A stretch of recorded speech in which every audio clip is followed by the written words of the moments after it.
The Afternoons with Joy podcast is presented by United Faith Mortgage. Let their direct lender advantage save you time and money. Thanks for listening to the Afternoons with Joy podcast. I do a radio show on Way FM, and you're going to hear a recap of some conversations. The focus is all faith, family, and fun. And it is way too early to be eating fall food. And yet Krispy Kreme released its fall donuts, and we try them and tell you which ones are worth tasting and which ones should probably be skipped. And really, we let you know if it feels weird to be eating fall food before it's fall. So we're going to do that. We're also going to talk about what happens when your kid gets a school project. My son is 2.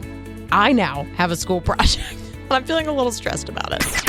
There's so many trendy foods out there that we try them so you don't have to. This is Taste Test Tuesday. Get in my belly! Come on! Surprisingly, there's actually some pumpkin spice items in the studio today. Yeah, so Krispy Kreme beat everyone to the punch. You're hearing how Starbucks and the other Dunkin' Donuts, they're going to be doing their pumpkin spice later this month. No, Krispy Kreme's like, we're doing it now. At some point, at the beginning of the year, they're going to be like, it's fall. It's time for pumpkin spice. So we decided to try it now to let you know if it'll be a good fall item. I think they have these regularly, but they always try to change it up. Dude, what are these called? Yeah, so there's like 5 new donuts, and this is the pumpkin spice glaze. Ooh, I'm into that. The pumpkin spice cake donut. Oh, cake donuts are so good. Okay, you want to do cake first? We'll do cake. Here we go. We'll let you know. That's money in the bank. Can I just say, honestly, I'm probably in the minority here. I don't even like pumpkin spice. You don't? Well, then how do you feel? I actually really like this. It's so delicious. Listen. Changing my mind today. Don't walk, run. All right, we're going to try the regular one, let you know if that's worth picking up as well. All right. It's also delicious. I'm sorry. I love pumpkin spice so much. I try to not be weird about it, but it's delicious. It is good. I mean, the cake is better. What do you think? Definitely the cake. So 1 to 10, what would you say on the glaze? They're both a 9.5. What about you? All right, the cake a 9, the glaze, I don't know, a 7.5. Go for the cake. Happy Go fall, for the cake. y'all. Parenting is one of the most magical things that we can experience. But it also means there's so much repetition in your life when they're little. Tom is teaching his little boy how to read, and it sounds like it's a tough experience. Oh my gosh. It's because it's not just once. It's like you have to read the same book 30 times. And then, you say the end, he'll take it, and then he'll be like, rabbit, bear. But he's getting words. He's loving it, yeah, because it's most of his books are animal books. Yeah. But it's the same one 30 times. I'm in the same stage of life, and I just need to know if you have a favorite of the kids' books, because I certainly have some that I can't stand and some that have a semi-plot. Yeah, I like the Frosty the Snowman one. I know, look, it's August, because it follows the song, so it's so easy. I don't even have to look at the book. You're like, I can pay less attention? That's your favorite? Yeah. There's so much bad news every day that we could talk about. But instead of talking about that, let's just share some joyful news. You've probably heard of physical therapy, but not meat therapy. This is a brand new thing that a guy named Jason created after he got out of the military. He said he really struggled as a veteran to acclimate back to normal life, and he found that barbecuing really helped him. He liked to serve the food to others. He found it really fulfilling and a good distraction from some of his problems. So he created a platform to help other veterans through barbecuing together. It's literally called Meat Therapy, and I'm looking at the Instagram right now. It looks so delicious. I think maybe I need some. And it's extremely hard to teach someone something that you are still learning. And my kid is dealing with a lot of fear right now. And I've always been honest. I'm an anxious person. I'm not great with fear either. And so he doesn't want to sleep in his bed by himself. And I don't know what to tell him. So I brought in my parenting expert, Tom. You've done this 4 times. Is there anything that has helped you, helped your kids? Well, each kid is different, so it's kind of hard, Like, one of them I would just say, man up! I'm just kidding. I have never honestly told my kid to do that. That's never going to work for me. But I mean, like sleeping in bed, like in his own bed, what is the fear? He doesn't want to be alone in there. And like, I needed a nightlight and stuff as a kid. I've tried some of that. But it's not just that. He's becoming afraid of thunderstorms and the mower outside. I mean, anything you can think of.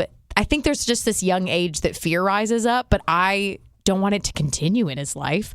So if you've got like a fear pep talk other than man up, we need it. So he was terrified of sleeping alone and terrified of the dark. So we actually went to Build-A-Bear and built him a little stuffed animal and put a little heart in it with a Bible verse on it. That's adorable. It says, I will protect you. And so he's almost 12 now, so he's not as bad, but he was, every single night he would just clutch that little stuffed animal, and now it's grown through it. But it was hey, God's got you, so do I. You don't have to worry. That's brilliant. Can't you put a little recording in there too, like of yourself? You can. Yeah. What should I say? And Go to bed, close your eyes. I'm sick of this. Now you're like me. No, you want to be loving, Joy. At 3 a.m., I'm not. I'm really not. Just taking a quick second to interrupt this podcast to tell you about our amazing sponsor, United Faith Mortgage. Think for a second about what you could do with a little more money every single month. Things are so expensive right now that I've been going to Costco and buying my son's diapers in bulk. I'm trying to find the right gas stations to go to save a few cents every single gallon. We're being smart in every area of our lives financially, but maybe not with your mortgage. This could be a great time for you to refinance and just find out what your monthly payment could be with United Faith Mortgage. In fact, my husband and I looked into it in 2020, decided it wasn't the right time for us financially, and then went through with it in 2021, and United Faith Mortgage gave us a great experience because they have this direct lender advantage, which means there's no middleman, and that can often save you monthly and lifelong money. More money every single month could help your family this summer. So I don't know what you're waiting for. Just find out what United Faith Mortgage could do for you by going to UnitedFaithMortgage.com. United Faith Mortgage is a DBA of United Mortgage Corp. 25 Melville Park Road, Melville, New York. Licensed mortgage banker. For all licensing information, go to NMLSConsumerAccess.org. Corporate NMLS number 1330. Equal housing lender. Licensed in Alaska, Hawaii, Georgia, Massachusetts, North Dakota, South Dakota, or Utah. And one of the most nerve-wracking things this time of year, if you have kids in school, is sports tryouts. You just don't know if they're going to make it or not. And if you've missed us talking about Tom's daughter, we are rooting for Brooke to make the volleyball team. Yeah, so when she was here, she's like, I'm playing volleyball. I thought she was already on the team. Turns out she had to try out for the team, and she's been confident. Stressed. Yeah, so I got the news. She made it! Oh, my Lanta! Thank God. Okay, we found out there were multiple teams. There's Which 3. team did she make? The awesome team or the we barely got in team? All right, she didn't make the awesome team nor the barely. She did the middle one. Thank God you have an average kid. An average kid. That's delightful.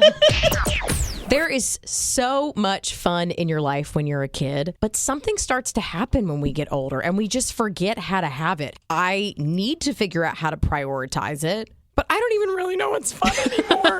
I was just telling Becca that I started reading the new book from Annie F. Downs. She's one of my favorite authors, called Chase the Fun. And it's all about how to figure out why you lost fun in the first place, what it means to you. But I'm only at the beginning, and all I've realized is I'm a mess. Well, at this point in life, it's like, man, going to bed by 8 o'clock, that sounds like a lot of fun. It does. When you zoom out, you realize that's not really something that I'm going to remember a week from now. Oh, yeah. And in my early 20s, I had so much fun with my friends. We would do themed parties and dress up, and I still liked swinging on swings, but I don't have the energy for any of that now. So Becca and I were trying to figure out what it looks like to have fun, even when life is so stressful. You know, your job can get really boring, but I did a service project helping pass out backpacks, and I was in charge of DJing, and I was in charge of doing the happy dance whenever we hit a milestone. At 100, I did my happy dance. So it's like, where's Jackie for the happy dance?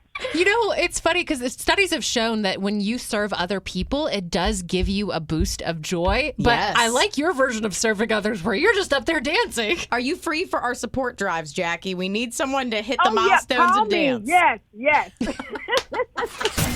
Fun is not one of those things that just naturally is in your life as an adult. So Becca and I are trying to figure out how to add it back in. I recently adopted a cat. His name is Mochi, and he is a ball of fun. My biggest addition and fun in my life has just been watching him jump around the house. He's very loving. He's almost like a dog cat. That's why she likes him, because he's like a dog. Yeah, he really is. The worst part about a child getting a project at school is the project's actually for you. I'm new to this. My child is 2, and the teachers just sent home a poster board and said we have to decorate it with pictures and all his favorite things. He doesn't even know how to use scissors. I can't believe they're giving him a project at 2 already. Well, they sound like it's exciting and fun, and I thought my son will not be a part of this. No. I'll be doing it when he goes to bed. So I just need your advice, because you've had a lot of kids, Tom. Is it okay if I want it to be so amazing that it looks so much better than the other kids? Oh, like you want to blow everybody out of the water. Well, I have to show the other moms who's cool, and it's me. I feel like in 5th grade, you're still going to be doing his project. I gotta beat that, Mom. You're going down, Cheryl. Thanks for listening to the Afternoons with Joy podcast. If you want to hang out online, you can find us on Instagram under WayFM Afternoons or on Facebook under WayFM Afternoons with Joy.